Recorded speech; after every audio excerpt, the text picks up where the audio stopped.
sejarah singkat dari Kampung Batik Giriloyo ini dimulai ketika Sultan Agung membangun makam raja-raja di puncak Bukit Merak, yaitu pada tahun 1634 Masehi. Nah, pada tahun tersebut Sultan Agung itu selain membangun makam raja-raja di atas Bukit Merak yang tepatnya ada di belakang sentra Kampung Batik Giriloyo ini, beliau juga memberikan transfer ilmu kepada warga di Kampung Batik Giriloyo kaitannya dengan batik tulis, karena setiap acara-acara itu keraton dalam acara-acara selalu menggunakan atau melibatkan batik tulis dalam acara-acara tersebut. Jadi kebutuhan yang sangat banyak, tentunya keraton perlu penambahan sumber daya manusia juga. Nah, kemudian di sini kebetulan karena dekat dengan makam raja-raja diberikan pendidikan. Gini loh caranya membuat batik tulis, seperti itu. Kemudian berjalannya waktu sampai ke tahun 2006. Sebelum tahun 2006 kami itu belum bisa memasarkan batik tulis yang ada di Kampung Batik Giriloyo ini untuk memasarkan sendiri, itu belum bisa. Jadi kami waktu itu, nenek moyang saya, ibu saya, nenek saya itu cuma sebagai buruh dari juragan-juragan yang ada di Keraton Yogyakarta. Jadi batiknya yang kita produksi adalah batik putihan. Belum bisa kita memproduksi batik yang sudah jadi seperti yang ada di galeri ini, itu belum bisa. Apalagi kok sampai mendatangkan tamu wisatawan untuk mengambil paket eduwisata batik di kampung kami, itu waktu itu kami belum bisa. Tapi setelah gempa itu menghancurkan perkembangan batik di Kampung Batik Giriloyo, sekaligus perkembangan ekonomi di sini itu hancur. Rumah-rumah kami juga hancur waktu itu. Saya waktu itu masih umur 5 tahun. Tetapi setelah gempa itu ternyata ada hikmah yang luar biasa. Jadi ketika kita dihancurkan sehancur-hancurnya, ternyata setelahnya ada hikmah yang luar biasa. Apa hikmahnya? Karena setelah gempa itu banyak orang yang memperhatikan kami, Mas. Memperhatikan kami, entah itu dari LSM, dari pemerintah, dari masyarakat di pihak luar sana, itu memperhatikan kami, termasuk menggali potensi yang ada di Kampung Batik Giriloyo. Ternyata potensinya luar biasa, bahwa pengrajin batik di kampung ini sangat banyak sekali, yaitu waktu itu mencapai sekitar 1.200-an pengrajin batik. Nah, disitulah kita bisa mengangkat potensi tersebut. Meskipun waktu itu kami belum bisa memproduksi hingga finish, nah kami diberikan pelatihan gimana memproduksi batik itu sehingga bisa langsung kita bisa menjual sendiri. Kita diajari bagaimana teknik pewarnaan batik, pemasarannya seperti apa.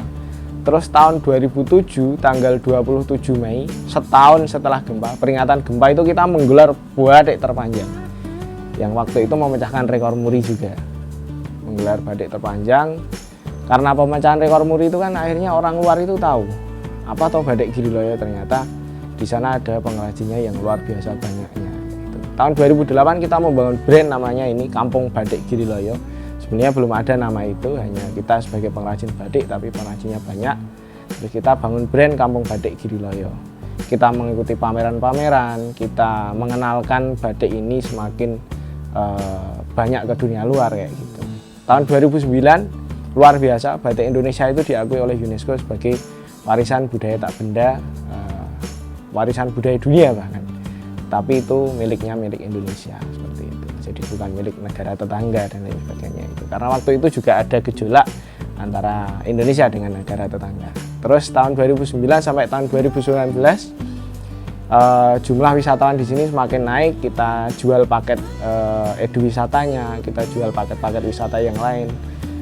Puncaknya tahun 2019 itu mencapai 28.000 lebih jumlah wisatawan dalam setahunnya, per tahunnya seperti itu. Kemudian mencapai omset sekitar hampir 2 miliar rupiah lebih bahkan itu. Tapi 2019 habis, masuk 2020 Maret ada pandemi. Pandemi setahun kita nggak bisa ngapa-ngapain, tetapi setelah pandemi tahun 2021 masih pandemi, kita harus beradaptasi. Kita terpaksa harus membuat SOP bagaimana tamu ke sini itu harus seperti apa, tata caranya, protokolnya seperti apa. Begitu juga para pendamping kami. pendamping kami dan juga pengelola wisata di sini, di mana SOP-nya harus menggunakan masker, selalu cuci tangan, kemudian menjaga jarak dengan wisatawan, itu selalu kita terapkan. Tahun 2022 setelah adanya pandemi ternyata ada hikmah yang luar biasa kembali. Kita mengikuti sertifikasi desa wisata berkelanjutan dari Kementerian Parekraf Republik Indonesia. Ternyata dari 5 desa wisata, 2 lolos, itu termasuk desa wisata Ukirsari atau Kampung Batik Girulaya ini. Tahun 2023 kita diberi hikmah yang luar biasa kembali, kita juara 1 anugerah desa wisata Indonesia kategori desa wisata maju. Jadi dari 4.500 sekian desa wisata yang mengikuti kontestasi tersebut, kita menjadi juara 1-nya gitu. Terus selain itu dari 4.500 sekian itu diambil 14 juga yang mendapatkan rekor muri, rekor dunia, rekor muri. Itu kami bisa memecahkan rekor muri kembali itu dengan kategori jumlah pembatik terbanyak dalam desa wisata kami kayak gitu. Hanya 14 diambil dari itu 4.500 sekian itu tadi. Jadi alhamdulillah tahun 2023 ini kami bisa mencapai hal-hal yang luar biasa setelah kita digempur oleh pandemi.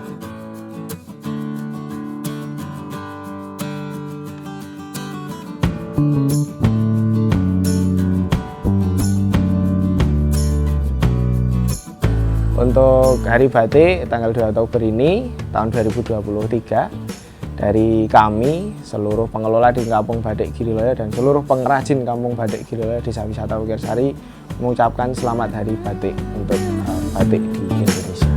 Semoga kita semua bisa melestarikan batik, baik itu batik tulis maupun batik cap